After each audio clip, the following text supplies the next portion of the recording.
Bem-vindos ao Tarsila Grita, que é um podcast ilustrado que se propõe em ser um lugar onde a gente possa falar e pensar sobre arte e moda e suas influências na sociedade. Eu sou Natália Tis, designer de moda, historiadora e produtora do canal Tarsila Grita. Eu sou Isabel Carvalho, historiadora da arte, mestre em estudos contemporâneos das artes e produtora de conteúdo do Tarsila Grita. Nós temos uma terceira componente, a Luciana Tis, formada em marketing e restauradora. Ela é nossa editora e colaboradora de conteúdo do Tarsila Grita. Oi, gente! A gente volta agora com o segundo episódio da série Mulheres na Criação de Moda e Arte. No episódio passado a gente falou da Emily Flog e hoje a gente vai falar sobre a Sonia Delaunay. Foi uma artista múltipla, ela foi para várias áreas, entre elas a pintura e a moda. Ela fez figurino de teatro, estampas de roupa e também fez propriamente o corte, né? De algumas roupas, ela fez a modelagem das roupas. Então, só pra abrir, assim, essa é a Sônia, em 1910. Então, ela nasceu na Ucrânia, numa cidade que eu não sei falar o nome, tá? Mas ela sai dessa cidade, foi pra morar em São Petersburgo, porque ela foi, tipo, adotada pelo tio. E aí, ela ficou um tempão em São Petersburgo, foi estudar arte na Alemanha. Na Alemanha, quando o tio dela queria que ela voltasse pra casa, ela casou com um alemão, só que ele era homossexual, então era um casamento, né, de conveniência, porque ela não queria voltar para São Petersburgo. Aí o Robert conheceu ela nesse meio tempo. Eles se apaixonaram, casaram. Na verdade, antes disso, ela já tinha ido para Paris com esse alemão. Aí eles casaram e viveram, sei lá, se viveram felizes para sempre, ninguém sabe. Mas enfim, aqui, qual é o propósito de falar do Robert, né, Delaunay? Porque ele foi o companheiro dela, tanto de vida quanto de arte. Os dois tinham o mesmo movimento, faziam parte do mesmo movimento, eram duas cabeças pensando no mesmo movimento. Então, é bem interessante essa parceria. O que a gente vê, assim, da obra da Sonia Delaunay, só fazendo uma observação, né, é que esse período na Ucrânia, segundo a Tate Modern, o site da Tate Modern, fala que esse período na Ucrânia, apesar dela ter ficado muito pouco tempo, ela tem várias memórias, inclusive as memórias dos trajes de camponeses ucranianos, aquela estética brilhante, né, e aí também da própria ideia do patchwork, né, dessa coisa de vários tecidos juntos, né, que formam essa colcha de retalhos, né. E aí ela tem essa frase que é super interessante, que é: por volta de 1911, tive a ideia de fazer para meu filho, que acabara de nascer, um cobertor composto de pedaços de tecido, como os que eu havia visto nas casas dos camponeses russos. Quando terminou, o arranjo das peças de material me pareceu evocar concepções cubistas. Então, tentamos aplicar o mesmo processo a outros objetos e pinturas. O que acontece? Esse movimento que os Delaunay vão fazer parte, a gente vai falar daqui a pouco, ele vai tomar como princípio o cubismo. O cubismo, ele é Les Demoiselles d'Avignon, do Picasso, que é um pré-cubismo, né? Ele começa assim a pensar na ideia da geometrização, é de 1907, então quer dizer, anterior. E aí o cubismo já estava super em alta em 1911, assim, já estava, ele tá no seu auge mesmo. O cubismo do Picasso, do Braque, Juan Gris, enfim.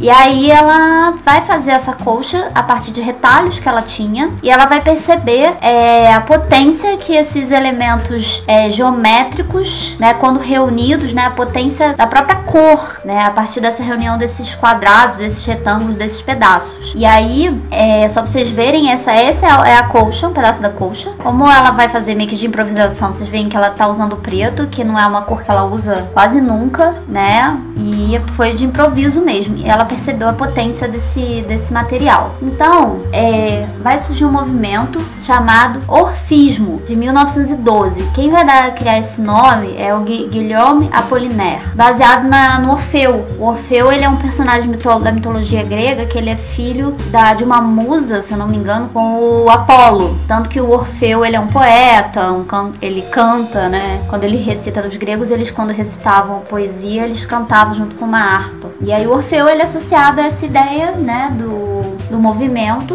que na verdade, o orfismo, ele é um novo estilo da pintura cubista. Ele vai trazer a ideia da geometrização, né, das formas do mundo, da geometria, mas sempre relacionada a uma ideia da cor. Porque se vocês lembrarem, o cubismo do Picasso, do Braque ali, ele tinha aquela paleta bege marrom, né? E o orfismo é um novo cubismo, é um cubismo que vai trazer a cor, tá? Então, embora trouxesse então elementos dessa arte cubista, prioriza a cor ao invés da linha, da forma. E aí o exemplo desse movimento é esse Kupka, esse artista, né? Que foi um pintor tcheco e artista gráfico. É um exemplo de um pintor do orfismo. E aí o que acontece? A Sônia e o Robert Delaunay, eles eram próximos da Apollinaire, enfim, eles vão se apropriar dessa ideia do orfismo, da importância da cor num quadro, e vão criar o simultanismo, que é um outro movimento dentro do orfismo, né, em que a cor é o principal elemento do quadro. E aí eles vão se basear nessa teoria do Chevreul, de 1839, que é uma teoria muito anterior, ela é do começo do século XIX, e quem vai se apropriar dessa teoria é o Monet, e depois o Serrat, né, quando ele vai fazer o pontilhismo, né, que é a ideia de que quando você coloca duas cores juntas, ou mais de uma, né, enfim, elas, dependendo da combinação que você faça, elas tendem a serem ressaltadas. Então, por exemplo, se você...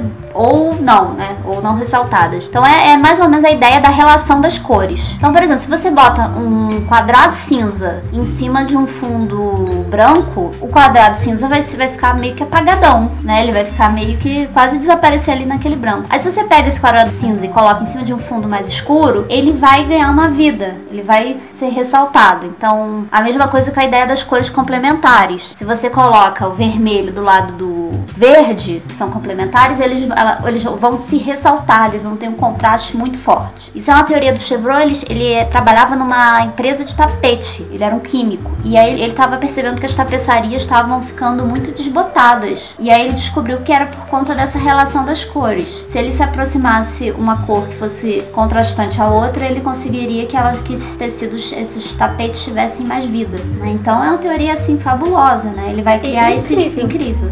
Aí ele vai elaborar o círculo cromático, que a gente conhece, que é o Newton, né? O disco de Newton, que é anterior, mas aí ele vai trazer essa questão das relações das cores, que é muito importante, né? E aí o simultaneismo, né? Ele fala então que as cores elas ficam diferentes de acordo com as outras que estão em torno. Então, se eu botar, por exemplo, o vermelho do lado do amarelo, o vermelho ele tem outro impacto pra gente visualmente se ele for colocado do lado verde. E é verdade, né? São duas cores que hoje em dia os cineastas gostam muito, né? Usar o vermelho e o verde. Que fica lindo, né? O Wes Anderson, né? Os filmes dele são assim, né? Tipo roxo com rosinha, vermelho com verde. Exatamente, sempre combinando o amarelo duas cores com azul. Fica lindo. E fica lindo. Fica incrível. E aí esse simultanismo é justamente pela ideia de que você vai ter o contraste simultâneo dessas cores. Por isso que vem a palavra simultanismo, né? Tá? Então... a ideia, né, é criar efeitos charmosos e líricos através da junção das cores. Interessante, né? Aí vocês perceberem, aí ela já velhinha, né, super bonitinha, e com todos os desenhos dela de estampas incríveis. Ela sempre traz essa ideia da geometria, da linha, né, dos quadrados. E aí a ideia é a seguinte: o orfismo, o simultanismo da Sônia Delaunay, acho que toda a obra dela em si tem a cor e aí sempre o ritmo associado ao movimento. Então as obras dela têm um movimento e uma profundidade através da cor. E aí é só pra vocês verem assim obras iniciais dela, de 1907, por exemplo, é o ano do Demoiselle d'Avignon, do Picasso. Sem dúvida a Sônia Delaunay sempre foi muito ligada à cor, e aí sem dúvida um quadro expressionista, né, no sentido do ampliado do termo, porque ela vai usar o contorno. Pensa no Matisse, né? O contorno e esse rosto que não é naquela paleta realista, não é uma pele cor de pele, é uma pele colorida, múltipla, né? Então vou falar que caiu um vaso de tinta, um pote de tinta, né? Igual falar na obra do Matisse. E é a ideia dos estados emocionais, né? Que a cor ela passa esses estados emocionais do personagem, da pessoa retratada. E ela vai vir muito maticiana aqui, né? Com esse fundo totalmente estampado, que é uma questão da obra dela, né? Estampa, ela parece muito forte. E essa ideia do contraste das cores, né? Como as cores... Olha que lindo esse amarelo com esse vermelho e o verde, né? Ali das folhas. Linda. E esse também é outro trabalho dela, também muito expressionista. A mulher amarela, né? Nu amarelo. E aí, novamente, o nariz é azul. Azul com azul, lilás, né? Não não tem Ela problema. é amarela com as sombras azuis, Com né? sombras azuis. Que não é nada diferente do que Renoir já fazia, né? Renoir fazia as sombras todas azuladas, né? E aí o cenário também nada realista, né? O expressionismo não, justamente foge dessa ela desconstrói o espaço, né? E o cenário, né? Já tá meio que uma padronagem, né? Nossa, muito bem observado. Que é a padronagem que depois ela vai usar muito, né? Bom, e aí esse trabalho aqui, que é a prosa sobre a ferrovia transiberiana e o pequeno Gerrane da França, de 1913, seria uma espécie de manifesto do simultanismo, né? Ela vai fazer esse trabalho em colaboração com Blaise Cerdran, que foi um poeta da época, amigo do casal, né? E aí, essa obra, ela tem cerca de 2 metros de comprimento, que ela tá na vertical, né? Tá vendo? Mas ela é toda dobrada e ela tem sempre uma imagem e um pedaço do poema. E esse poema, ele traz as impressões desse poeta, do Blaise, né? Enquanto viaja pela estrada durante a Revolução Russa até Paris. Então, é justamente a ideia do trem. Então, no poema em si, ele tem várias pausas que lembram as paradas dos trens, né? E fala sobre as vistas da janela, o que ele via nessa viagem. Por isso que é comprido, sim. Por isso que é comprido, é como se fosse realmente os trilhos do trem, né? O processo da viagem em si. E aí a ideia de movimento, né? Porque o trem, ele tá em movimento constante. E a obra da Sonia Delaunay é cor, ritmo, movimento. Então é isso. A ideia é como se fosse a poesia transcrita em pintura. Lindo e poético. Lindo e poético. Olha que lindo que é. Na verdade é um livro que ele parece uma sanfona, né? E que você vai recolhendo assim, olha. E ele é interessante porque ele totalmente questiona a forma como um quadro deve ser. E a forma como um livro deve ser, né? Ótimo. Os dois, né? Completamente. Porque ele pode ser exposto aberto, ele pode ser exposto fechado, ou assim, né, numa mesa, né? Nossa. E fica incrível. E é maravilhoso. E é lindo. Lindo. Ela fez cerca de 150 cópias, então tá espalhado pelo mundo. Esse, por exemplo, é da British Library. E aí você tem na Tate, você tem em vários lugares do mundo. E ele, como eu falei, né, é um poema ilustrado. Esse aqui é um exemplo só de um pedaço. Olha que lindo, né, que ficou. Não, lindo demais. É um projeto gráfico, né, praticamente, assim. Sim. De um livro. Então, o segundo, né, esse texto fala assim: o simultanismo deste livro está em sua apresentação simultânea. Tá vendo? Simultanismo é a simultaneidade, né, ao invés de ilustrativa. Então, o movimento, ele tá descrevendo o movimento do trem, nananã, e aí tá acontecendo essa imagem simultânea a esse texto, né? Então, o contraste simultâneo de cores e o texto formam profundidades e movimentos que são a nova inspiração. Incrível, muito lindo. Poético e lindo. Esse trabalho eu acho lindo também, ele é bem comprido, e ele é um trabalho que pra mim super remete à ideia de cor e movimento, né? Porque ele tem um certo ritmo, um movimento também, no próprio desenhar dela, e que não é um baile, né? Então parecem que tem pessoas, assim, que remete, por exemplo, essas pessoas do meio, aqui tem 2 pessoas dançando, e que é interessante porque é como o cubismo, que você tem ali as figuras e tal, mas é muito difícil você diferenciar figura e fundo, apesar do cubismo ter linha, você, né, conseguir ver linha. No caso aqui, como não tem linha, é só cor, então tudo se confunde, quase um vitral. Nossa, é verdade. E ela vai ter esse trabalho, que aí já vai dar abertura justamente para fazer as roupas, enfim, que é um trabalho para criar as padronagens, e que é um trabalho de pintura, um trabalho de arte, propriamente dito, e ela vai ter vários cadernos, vários dessas padronagens em papéis soltos, enfim, são pinturas, né? São as pinturas que depois vão virar tecido. E aí esse é um dos sketchbooks dela, justamente para fazer o estudo das relações da simultaneidade, né, das cores, como que o roxo fica do lado do vermelho, do preto, né, e assim por diante. Quem vai fazer muito isso é o Paul Klee. Ele vai ter esses estudos com esses quadradinhos para fazer o estudo das cores na Bauhaus também. Esse é um outro sketchbook dela com umas amostrinhas de tecido, parece, né, que ela colava essas amostrinhas. Gente, esses livros são uma coisa mais linda. Nossa, pegar um negócio desse deve ser emocionante. Deve ser. É um livro de artista, assim, né? Na concepção, assim, de livro mesmo de artista. É uma obra de arte. Né? É um sketchbook, é um caderno de anotação, mas que é uma obra de arte em si. Olha que lindo. Esse é lindo. Esse aqui, de novo, ali, as cores, né? Ela faz um estudo de paleta. E assim, o que é interessante é que ela mesma, ela desenvolveu essas composições de cor cor para analisar essa relação entre elas, mas também para criar cores. Ela criava tonalidades, né, possíveis. Ela criava tonalidades assim, diferentes, também para fazer seus projetos. Esse aqui é um outro também de padronagem, parece umas células, né? É engraçado que a gente vai ver muito isso, sim, nos anos 60. Esse tipo de estampa, né? Isso vai ser muito utilizado nos anos 60. E a letra dela, né? Muito organizada, né, gente? Lindo. Um sucesso. E aí, esse aqui eu achei lindo, que é um azul marinho com esse azul Tiffany. Com vermelho. É um laranja, né? Vermelhado. Vermelho, sei lá, laranjado. Um laranja avermelhado. Que é uma combinação linda, assim, sinceramente. E olha só, de 1930, né? De 1930. E virou um tecido, olha. Olha que lindo. Muito atual, gente. Essa estampa e essas dá pra fazer cores, almofadas, né? E sei lá, dá pra fazer vestido, dá pra fazer tudo com isso. Muito decorativo. Lindo. Então, aí aqui a gente já vê, né, o trabalho dela sendo utilizado nas próprias roupas. Porque ela, além de ser pintora, ela foi designer, figurinista e cenógrafa. Uau! Ela não foi assim. Ela é múltipla. Ela era simultânea.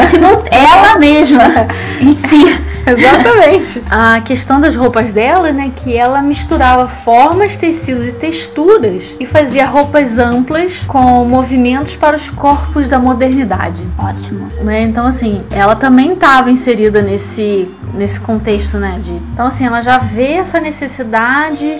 E é uma coisa assim, eu acho muito moderno o trabalho dela, muito moderno. É o exemplo da modernidade, né? É. Porque apesar dela, assim, não foi uma coisa que ganhou a moda, assim, né? Se você pensar a moda geral, a moda universal, ela foi de vanguarda mesmo. Sim. Ela foi muito além. Então, assim, é uma coisa que hoje em dia, anos 70, né? E hoje em dia a gente estaria usando. Mas na época não foi uma coisa que foi abraçada tão fortemente. Né? Porque ela era muito de vanguarda, tudo que é de vanguarda, que é questionador, que é diferente, ainda mais feito por uma mulher, né? Naquela época. Nossa, era. Porque assim, isso vai ser muito usado nos anos 60. E aí, assim, o trabalho dela, né, mais significativo, como que vendeu mais, foi justamente essa estamparia. Não que ela não fosse uma exímia pintora, porque eu acho que ela era. Sem dúvida, porque as estampas são até resultado da própria... Exatamente. Era a forma como se aplicava aquela pintura. E ela arranjou um jeito de vender essa pintura, né, de uma forma diferente. Sim, colocando no design. Exatamente. Que é uma coisa que acontece muito hoje em dia. Fazer uma comparação muito esdrúxula, mas o Romero Brito não, mas tivesse que é essa ideia de arte e design que funciona, assim, que ele ganha de muito dinheiro. Sim. Nessa transferência pro produto. Mas aí vamos colocar, né? Assim, outra coisa. Ela tinha uma necessidade disso, né? Porque ela tava vindo da França, quer dizer, vindo da Ucrânia, da Alemanha, e ela precisava de dinheiro. Exatamente. Então, e a maior parceria dela, né, justamente com essa coisa de design, né, de tecido, foi justamente com a Metz & Co, que foi dos anos 20 até meados dos anos 60. Exatamente. A Metz & Co é um exemplo esse aqui, ó. É um projeto para essa fábrica, né? De design.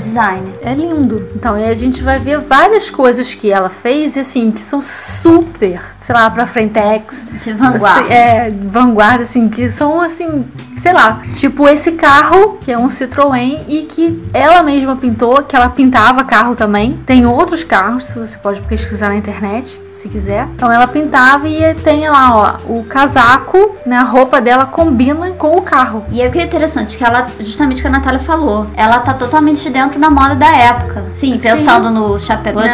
O chapéu cloche. Cloche, isso. O sapatinho dela, até a altura da saia, o corte reto, que a gente fala na construção do corpo feminino, lá nos anos 20. Mas tem essa estampa. Que não é muito da época. Não, que é única, né? Assim. Porque o que acontece a roupa virou uma obra de arte, assim, praticamente. Né? Assim como daquela outra, da Emily Flog, que é uma obra de arte, né? Que é única. Porque se pensar, né, quantas pessoas vão aderir àquilo também, né? Exatamente, né? Não é todo mundo que aderia a um casaco e um carro da mesma estampa. Né? Simultâneos. Aqui também um outro exemplo, né? Da estampa e da roupa. Da pintura e da roupa, né? Da pintura, né? E assim, eu acho que pintar em tecido deve ser muito difícil. E é lindo isso aqui, né? Porque é uma roupa de praia. Ela fez umas coleções de roupa de banho. Essa roupa eu usava fácil. Esse casaco, olha, gente, com bolsinho. Lindo, que né? corte lindo. E ela fazia a sombrinha, o maiô, e ela fazia também de tricô. Gente, ela foi muito sagaz, né? Muito. Ela trabalhou muito. A produção têxtil dela, assim, é gigantesca. Maravilhoso. Você vê que ela fez saia, fez bolsa, fez vestido. E parece uma estampa meio africana também, que é uma coisa bem do começo do século XX mesmo, essas referências africanas. Olha o roupão masculino, né? Isso é um figurino pra uma peça. Aqui também, tem olha cinema só. mudo, né? Falar em foto. Aqui também outra... Gente, isso é muito atual. Muito. Isso parece pixels. Né? Na roupa, assim, ficou tipo Tetris, na verdade, né? Exatamente. Muito atual. Eu gosto muito dessa também, dessas linhas, né, horizontais e verticais e na diagonal. Esse é lindo. Esse é lindo. Esse assim, é muito... E o legal é que assim, a gente tem a foto dele preto e branco, mas olha só as cores, né? Nossa. Vermelho, verde e branco. Vermelho e verde super... contrastante, né? Funciona super bem. E aí, gente, isso aí é anos 70, né? Aquelas roupas. Mas não é. Essas roupas dela são... Sim, mas assim, a estampa... Super anos 70, final dos anos 60, né? Gente... Então, essa é a coleção de roupa de banho que ela fez. Essas roupas estão um espetáculo, hein? Então, tem sempre um casaquinho, um maiozinho. Gente, elegância. Ela, né, usando uma das suas roupas. Assim, ela foi muito importante, assim, nesse design de tecido. E outra coisa, que a gente tava falando que a gente fez uma ironia, né, falando do Romero Brito, mas ela foi muito importante para justamente trazer essa arte pro design, que já é uma concepção da própria Bauhaus, né, que é você juntar arte, né, design, arquitetura, tudo ali ao mesmo tempo, uma arte total, a ideia de uma arte total, e é isso que ela faz. Uma arte total, que ela vai fazer roupa de banho, de tricô. Ai, gente, coisa linda. Não, olha o casaco. Não, absurdo. Para Gloria Swanson, gente. Exatamente, 1923. Nada mais, nada menos. Né? E muito art déco também, né? Muito, as linhas retas. Super lindo. E o sapato? Olha, gente, maravilhoso. Tá até no Museu de Artes Decorativas, né? Porque não tem nem utilidade, né? Porque não, dá pena de usar, né? Dá pena de usar. Gente, que lindo. E o modelo do sapato tá maravilhoso. Ai, gente. Olha só, ela não fazia, né? Não só... Ela pensava em tudo. Ela era realmente essa coisa da simultaneidade dela, assim... encarnada, né? Aí aqui a gente tem os desenhos dela, né? Os próprios croquis que ela desenhava. E esse é o vestido simultâneo que ela desenhou, inspirado no cobertor. Olha isso. E na proposta da simultaneidade, né? Das cores, né? Sim, é bem parecido com Você vê que ela usa o preto, que é um elemento, uma cor que aparece naquela colcha. Que não aparece muito nas outras nas outras composições, né? Dela são, assim, aparece, mas muito pouco, né? O preto. Ela era muito colorida. Exatamente. E eu acho que talvez por isso chama tanta atenção. Bem diferente. E assim, ele é assimétrico. Totalmente assimétrico. Gente, maravilhoso isso. Uma proposta, assim, é uma obra de arte em forma de vestido. Sim. Né? Esse também, um vestido também... proposto por ela, né? Muito legal. Aqui a gente pode ver elas no próprio ateliê, né? Da Sônia. Gente, incrível. Porque é muito... essa coisa do ateliê dela, né? O fundo é uma continuação da roupa. Né? E aí é lindo isso aí. Se fosse colorido, gente. Imagina essa foto colorida, né? E aí agora a gente vai começar a ver um pouquinho do trabalho dela como figurinista. Isso é o figurino de Cleópatra para a peça do Ballet Russe, que ela também desenhou. Ela fez vários figurinos pro Ballet Russe. Aqui também um traje de Pierrot. Lindo. Que é essa foto, né? É tudo. Tudo lindo. A expressão corporal da atriz, né? Tá super se comunicando com a ideia de movimento, né? Da Sônia. do ritmo. Tá linda. Ela é uma continuação da estampa. Se vocês olharem, ela está na forma da estampa. Tanto o cotovelo dela quanto a perna esquerda aqui dela, né? Estão com essa ponta, como a estampa que faz a ponta. E aqui também outro figurino desenhado por ela e usado pelo artista dadaísta. Então, assim, eu acho que ela, né, se mesclou em vários universos, né, da arte e fez umas coisas, assim, maravilhosas. Pois é. Né? Até o David Bowie foi influenciado por ela. Sonia Delaunay, né? O Tristan Tzara, ele foi um dos fundadores do dadaísmo de Zurique, na Suíça, e provavelmente isso aí foi de algum espetáculo realizado lá no Cabaret Voltaire, que era o espaço de ação dos dadaístas. E olha bem, né?